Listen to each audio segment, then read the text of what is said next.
¿Y si te dijera que hubo un canal de YouTube que desapareció, junto con sus propios suscriptores? No fue un hackeo, no fue un juego, fue Abismo Insondable, y quienes contaron sus miedos, nunca volvieron a hacerlo.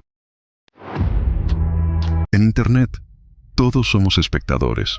Nos asomamos a vidas ajenas, leemos historias y seguimos a otros desde la cómoda seguridad de nuestras pantallas. Pero, ¿qué pasaría si, por contar tu propia historia, te convirtieras en el próximo misterio? ¿Qué ocurre cuando esa delgada línea que separa al que narra del protagonista se borra por completo? Hoy no vamos a abrir un caso con archivos policiales ni testimonios verificables. Hoy nos vamos a sumergir en una de las leyendas urbanas más oscuras y persistentes de la era de YouTube. Un creepypasta en toda regla. Es una historia que se susurra en foros olvidados y se comparte en hilos que ya no existen. Un cuento de fogata para la generación digital. Es la leyenda de un canal de misterio llamado Abismo Insondable, y de los 7 suscriptores que, según se dice, se desvanecieron justo después de compartir sus peores pesadillas. La leyenda es clara. Toda evidencia del canal y de sus participantes fue borrada de la red, como si nunca hubieran existido, dejando solo preguntas y un escalofriante silencio. No encontrarás registros públicos de Abismo Insondable, ni de los usuarios que vamos a mencionar. Y es justo esa falta de pruebas lo que alimenta el mito. ¿Fue todo una ficción muy bien montada?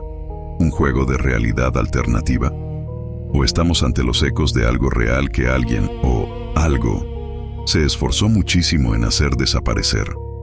Lo que están a punto de escuchar es la reconstrucción de esa leyenda, pieza por pieza. Esta es la historia de los 7 ganadores, sus relatos y su supuesta e inexplicable desaparición.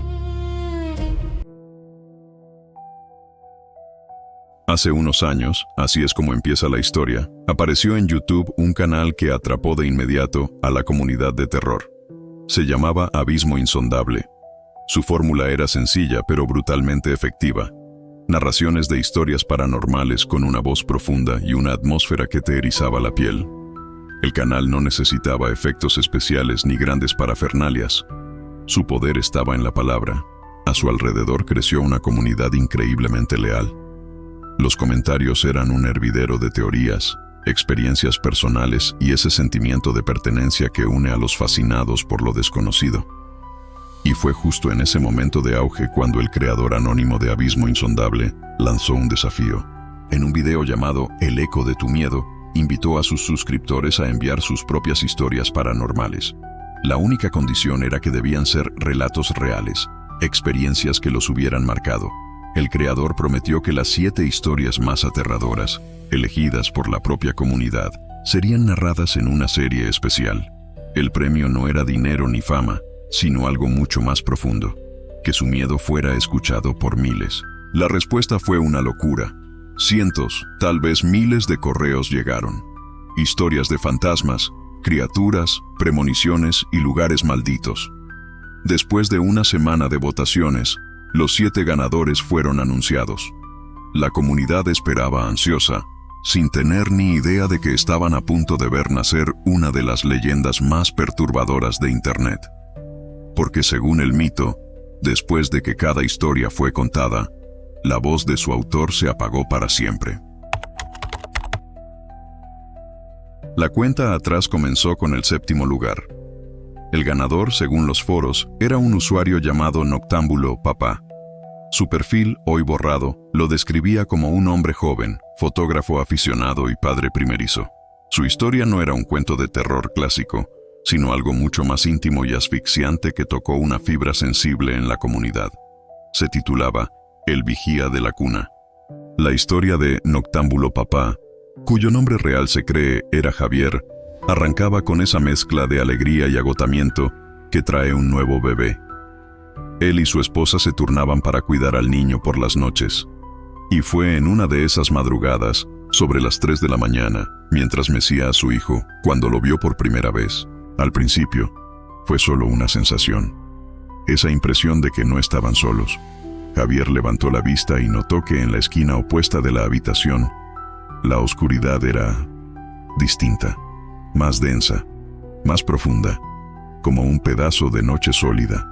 Parpadeó, pensando que era el cansancio, pero la mancha oscura seguía ahí. Tenía una forma vagamente humana, alta y delgada, sin rasgos. Simplemente estaba allí, observando. Un frío antinatural le recorrió la espalda. Abrazó a su hijo con más fuerza, por puro instinto. La figura no se movió, no hizo ruido. Solo se quedó en su esquina, como una estatua de sombra. Javier, paralizado, intentó razonar, decirse a sí mismo que era una pareidolia, un juego de su mente agotada. Pero el fenómeno se repitió noche tras noche. La figura aparecía siempre en el mismo lugar, en el silencio absoluto de la casa. Nunca se acercaba, solo vigilaba. Javier empezó a tomar fotos en secreto con su móvil. La mayoría no mostraban nada, pero en algunas, jugando con el brillo y el contraste, se intuía una silueta, una distorsión en la oscuridad. El punto de quiebre llegó una noche en que su esposa se despertó. Al encender la pequeña lámpara de la mesilla, la figura se desvaneció al instante, como humo. El alivio inicial fue reemplazado por un pavor aún mayor. Aquello reaccionaba a la luz, era consciente de su entorno. En su relato para el canal, Javier confesó que nunca le dijo nada a su esposa por miedo a que no le creyera o entrara en pánico. Se sentía solo, un guardián contra una amenaza silenciosa. Su historia terminaba con una pregunta que dejó a todos helados. ¿Qué es lo que quiere?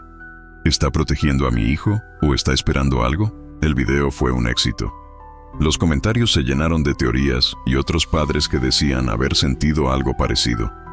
Pero la euforia se cortó en seco. Días después, alguien en el foro se dio cuenta. El perfil de Noctámbulo Papá había sido eliminado. Su avatar, sus publicaciones, todo había desaparecido. Al intentar contactarlo por el email que usó para el concurso, el correo era devuelto. La dirección ya no existía. Era como si Javier, el Noctámbulo Papá, se hubiera desvanecido en la misma oscuridad que tanto temía. El misterio se hizo más denso con la siguiente ganadora. El sexto lugar fue para una usuaria conocida como Exploradora Urbana. Decían que se llamaba Clara y era una joven apasionada de la exploración urbana, o Urbex. Su perfil estaba lleno de fotos increíbles de lugares abandonados. Para el concurso, envió una historia con un archivo de audio que, según ella, era la prueba de su encuentro paranormal. La tituló La Habitación 303. Su historia la llevó al sanatorio de Sierra Morena, un antiguo hospital de tuberculosos abandonado en los 70. Un lugar famoso entre exploradores por su atmósfera opresiva. Clara no era muy creyente de lo paranormal. A ella le movía la historia, la arquitectura y la adrenalina. Entró al sanatorio en una tarde gris y ventosa. El interior era un caos de escombros y olor a humedad. Con su cámara y una grabadora de audio, empezó a recorrer el edificio. El viento aullaba en los pasillos, creando sonidos que podían confundirse con lamentos. Pero Clara era escéptica. Llegó al tercer piso, la zona de los pacientes más graves. El aire allí se sentía más pesado, más frío, y entonces encontró la habitación 303. La puerta estaba casi cerrada. Al empujarla, un chirrido largo rompió el silencio. La habitación estaba extrañamente intacta. Una cama de hierro, un armario volcado, y unos rasguños en la pared junto a la cama. Arañazos profundos, como si alguien hubiera contado los días o intentado escapar. Clara sintió un escalofrío. Dejó la grabadora sobre la cama y empezó a hacer fotos, susurrando sus impresiones para documentar la visita. Mencionó los arañazos, la opresión en el pecho. De repente, el viento paró. Silencio absoluto. Y entonces lo escuchó. Un susurro, casi imperceptible. Venía de la esquina. Clara se quedó helada. El susurro se repitió, más claro. Una voz de mujer, frágil y rota. Repetía una palabra. «Ayúdame». El terror se apoderó de ella. No era el viento, no era su imaginación. Agarró sus cosas y salió corriendo de allí sin mirar atrás. Cuando llegó a casa, se atrevió a escuchar la grabación. Y se le paró el corazón. Justo después de su propia voz, la grabadora había captado el susurro. «Ayúdame». Y luego, algo más. Justo antes de que ella saliera corriendo, La voz decía, «No te vayas». La historia y el audio le aseguraron el sexto puesto. La gente analizaba la grabación, debatiendo si era real.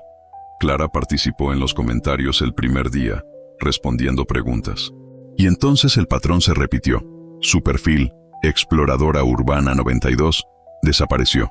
Sus fotos, sus crónicas, todo borrado. Donde antes estaban sus mensajes, ahora solo había un espacio vacío con la etiqueta «Usuario eliminado». La voz que pedía ayuda en el sanatorio parecía haberse llevado con ella a la única persona que la escuchó.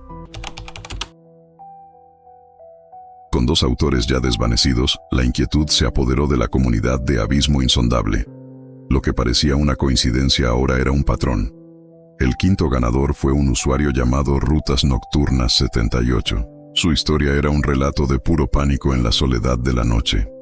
La llamó Desvío al kilómetro 314. Se cree que Rutas Nocturnas 8 era Miguel, un camionero con 20 años de experiencia, un tipo pragmático que no creía en fantasmas. Pero una noche, en una ruta que conocía de memoria, toda su lógica se vino abajo. Sucedió en un tramo recto y desértico de una carretera nacional. Eran las 2 de la madrugada. Solo el zumbido de los neumáticos sobre el asfalto. De repente, el GPS dijo algo imposible. En 200 metros, gire a la derecha.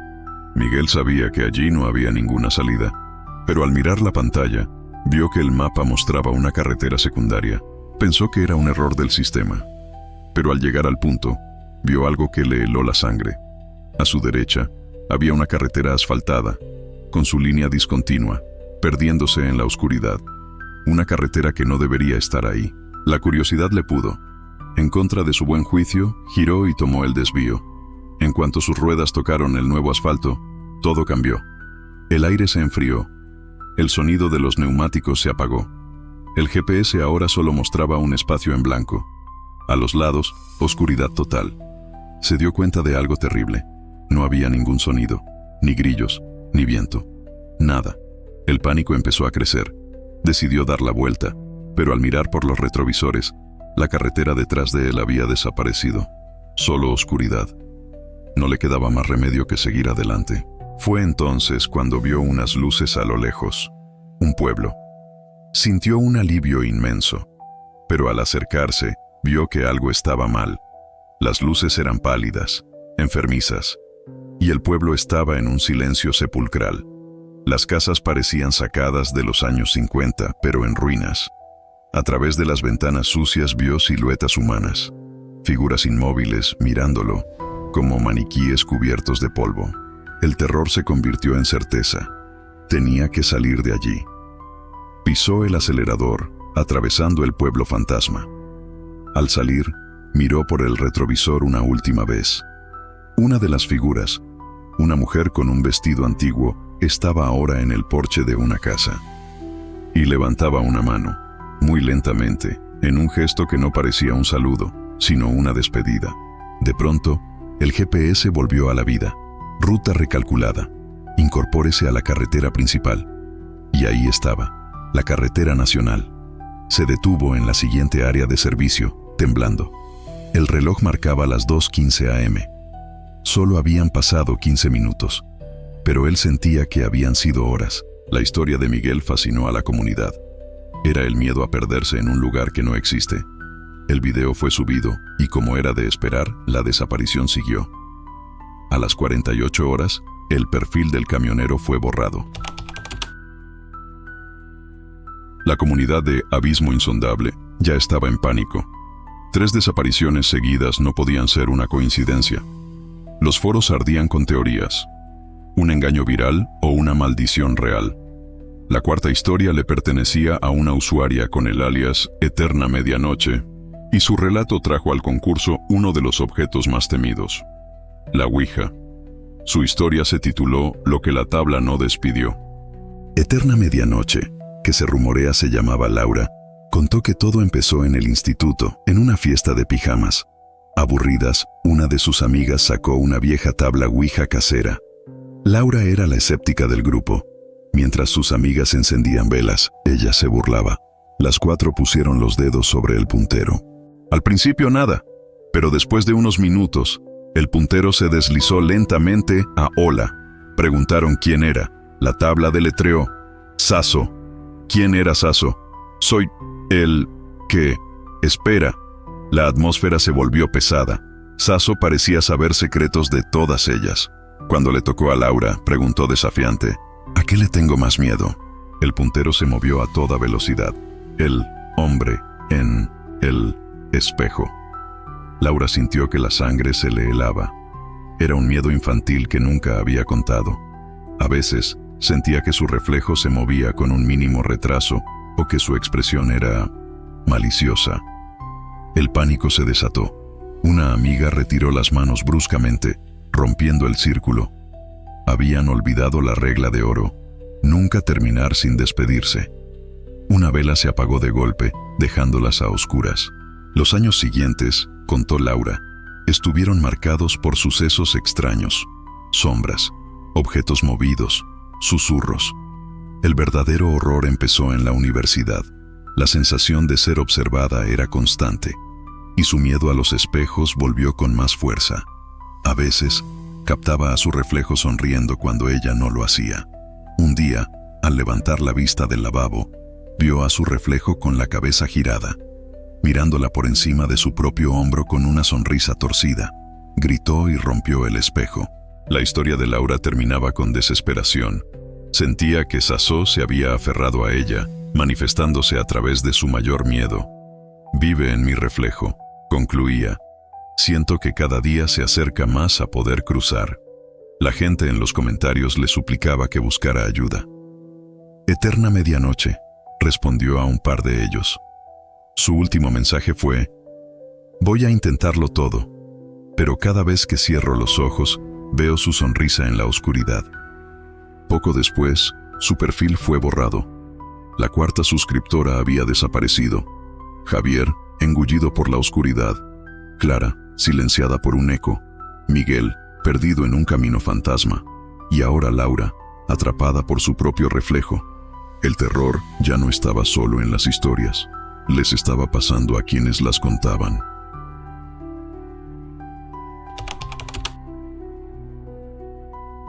Con 4 suscriptores desaparecidos, el canal Abismo Insondable se había convertido en un epicentro de miedo real. La gente ya no buscaba entretenimiento, sino respuestas. La tercera historia le perteneció a una usuaria llamada Heredera de Layer, y su relato se centraba en un clásico del terror: un objeto maldito. La historia se llamaba Los ojos de porcelana. Heredera de Layer, que se cree era una mujer llamada Isabel, contó que todo empezó con la muerte de su abuela. Al clasificar sus pertenencias, encontró algo que siempre la había inquietado: una muñeca de porcelana de casi 1 metro de altura. Su abuela la llamaba Rosalía, y a menudo le hablaba como si fuera real. Lo más perturbador eran sus ojos de un azul vítreo, que parecían seguirte, y su sonrisa, sutil y ambigua. Isabel decidió llevarse la muñeca a su apartamento. La sentó en una silla en la sala de estar. Y ahí empezaron las cosas raras. Juraría haberla dejado mirando a la ventana, para encontrarla mirando a la puerta. A veces, oía el crujido de una mecedora en mitad de la noche. Una noche, escuchó un susurro claro con su nombre: Isabel. Miró a la muñeca. Su sonrisa parecía más ancha, más maliciosa. El miedo de Isabel fue creciendo. Se sentía observada en su propia casa. Una tarde, su gato se erizó y salió disparado de la sala, siseándole a la muñeca. La gota que colmó el vaso fue cuando una amiga la visitó y dijo: esa muñeca es espeluznante. Más tarde, escucharon un golpe en la sala. Encontraron la muñeca en el suelo, a varios metros de la silla. Estaba de bruces, como si se hubiera lanzado. Debajo de ella, había un marco roto con una foto de Isabel y su abuela. Aterrorizada, Isabel metió a Rosalía en bolsas de basura y la tiró en un contenedor a kilómetros de su casa. Esa noche, durmió tranquila por primera vez en semanas. Pero a la mañana siguiente, al salir de su apartamento, su corazón se detuvo. Sentada en el felpudo estaba Rosalía, sucia, con una grieta en la mejilla, pero sus ojos azules la miraban fijamente. Y su sonrisa ya no era ambigua. Era una mueca de pura maldad. El relato de Isabel terminaba ahí, con ella paralizada frente a la puerta. En su correo añadió: "No sé cómo ha vuelto, ya no puedo escapar de ella, siempre me encuentra". Su historia fue publicada. Poco después, su perfil desapareció. 5 historias, 5 perfiles borrados. La leyenda se acercaba a su clímax, y solo quedaban las 2 historias más aterradoras. El canal ya era un fenómeno viral por las razones más siniestras. El penúltimo video, el del segundo lugar, fue subido en medio de una tormenta de miedo. El ganador era Doppelganger Diario, y su historia se titulaba El otro yo. El autor, que se cree era un diseñador gráfico llamado Daniel, pasaba largas horas frente a su ordenador. Su pesadilla comenzó con su webcam. Durante una videollamada, notó que su reflejo digital parpadeó cuando él no lo hizo. Lo atribuyó al lag, pero los fallos se hicieron más extraños. Su reflejo sonreía levemente cuando él estaba serio. Empezó a grabarse y, al revisar el metraje, descubrió docenas de microexpresiones que no eran suyas. Una mueca de desdén, una sonrisa depredadora. Su reflejo digital parecía tener vida propia. El terror se extendió más allá de la webcam. Empezó a verlo en el reflejo oscuro de su móvil, en escaparates. Su otro yo estaba aprendiendo a manifestarse en el mundo físico. Lo más aterrador era su mirada, fría, calculadora, sin empatía. Una noche, al pasar por un pasillo oscuro, vio su reflejo en el cristal de un cuadro. Se detuvo. El reflejo estaba quieto. Pero entonces, lentamente, levantó una mano y se la llevó a los labios en un gesto de silencio. Luego, le guiñó un ojo. Daniel gritó y encendió la luz. El reflejo volvió a la normalidad. Empezó a cubrir todos los espejos y superficies reflectantes de su casa. Pero el otro yo encontró nuevas formas de atormentarlo. Empezó a recibir correos electrónicos de su propia dirección, enviados cuando él no estaba cerca. Contenían fotos de él mismo, durmiendo. Su descubrimiento más espantoso fue una carpeta oculta en su ordenador. Dentro, había cientos de notas sobre su vida, horarios, amigos, gestos, como si algo lo estuviera estudiando para imitarlo a la perfección. El último archivo se titulaba Fase final de integración. El correo de Daniel era un grito de auxilio. "No es mi reflejo", escribió. "Es un parásito que me está reemplazando. Ha aprendido todo sobre mí. Siento que me estoy desvaneciendo. Creo que quiere mi vida. Y creo que está casi listo para tomarla". El video fue el más inquietante hasta la fecha. "Me está borrando". Esa frase resonó en toda la comunidad. Como era de esperar, el perfil Doppelganger Diario desapareció. Pero esta vez, hubo un detalle final y escalofriante. Justo antes de que la cuenta fuera eliminada, la foto de perfil cambió por unos minutos. La nueva foto era un primer plano de Daniel, sonriendo, pero no era su sonrisa. Era la sonrisa fría y triunfante de su otro yo. El sexto suscriptor había sido reemplazado.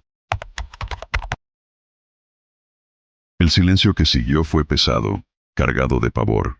6 historias, 6 desapariciones. La comunidad se preparó para el final, para la confirmación de la terrible regla del concurso.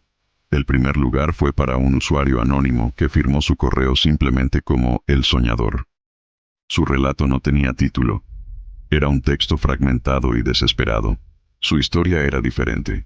No hablaba de un fantasma o un lugar, sino de algo que vivía en su mente, una entidad que lo visitaba en sueños desde niño. Lo llamaba el hombre que silba. Desde pequeño, soñaba con un hombre alto, con un traje oscuro y antiguo, cuyo rostro siempre estaba en la sombra. Lo único claro era su silbido, una serie de notas disonantes e hipnóticas. En su infancia, el hombre que silba solo aparecía a lo lejos. Pero a medida que el soñador crecía, la figura se acercaba. De estar al otro lado de la calle, pasaba a la misma acera. El silbido se hacía más fuerte. Este terror nocturno afectó su vida. Sufría de insomnio y un miedo atroz a los silbidos. Los médicos decían que eran pesadillas, pero él sabía que era algo más. Sentía que la entidad era real y que estaba en un lento viaje hacia él. El punto de inflexión ocurrió meses antes del concurso. Soñó que estaba paralizado en su cama. El hombre que silba salió del armario y se paró junto a él. No podía ver su rostro, solo negrura bajo el ala de su sombrero. El silbido era ensordecedor. La figura extendió una mano pálida hacia él. Se despertó gritando. Pero el horror real comenzó al despertar. En la alfombra, junto a su cama, había una marca de barro húmedo con la forma de la suela de un zapato que no era suyo. Desde esa noche, el silbido cruzó al mundo real. Lo oía en la calle, luego desde la habitación de al lado. Vivía en un terror constante. El correo que envió a Abismo Insondable era un caos. Frases cortas, párrafos inconexos. «Está aquí», escribió. «Puedo oírlo fuera de mi ventana. El silbido no para. Hace 3 días que no duermo. Si me duermo, sé que me atrapará. Pero si me quedo despierto, viene a buscarme. No hay escapatoria». El texto se cortaba abruptamente. La última parte era una sola frase en mayúsculas. «La puerta está abierta. No fui yo». El video narró el texto tal cual, terminando con esa frase. La desaparición de El Soñador fue casi instantánea. Su correo se desactivó a las pocas horas. Era un fantasma digital incluso antes de desvanecerse. La serie había terminado. 7 historias. 7 voces silenciadas.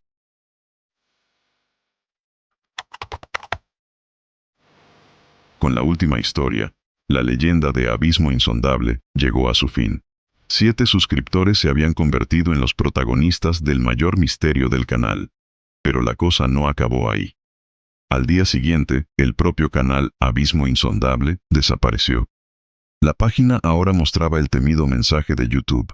«Esta cuenta ha sido cancelada. Todo borrado». Aquí podría terminar la leyenda, pero queda un último detalle escalofriante.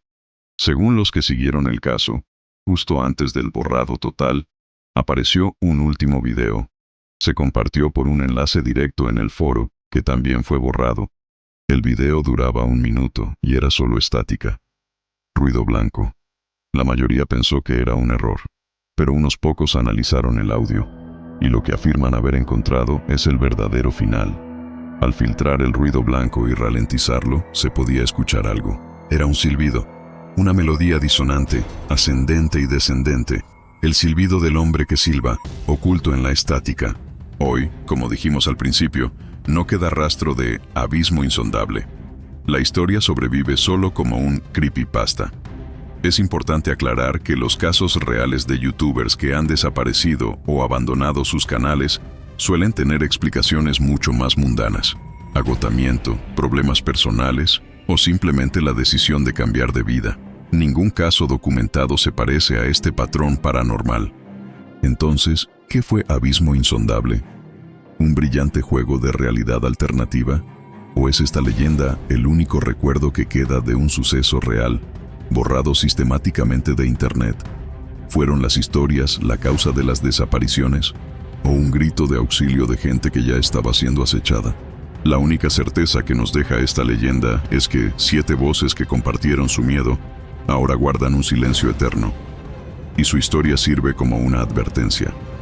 En los rincones más oscuros de Internet, a veces no es seguro contar tu historia, porque puede que haya algo escuchando, y puede que decida que tú eres el final perfecto para ella. ¿Cuál de estas 7 historias te ha parecido la más aterradora? ¿Crees que la leyenda de Abismo Insondable fue un elaborado engaño o el eco de un suceso real?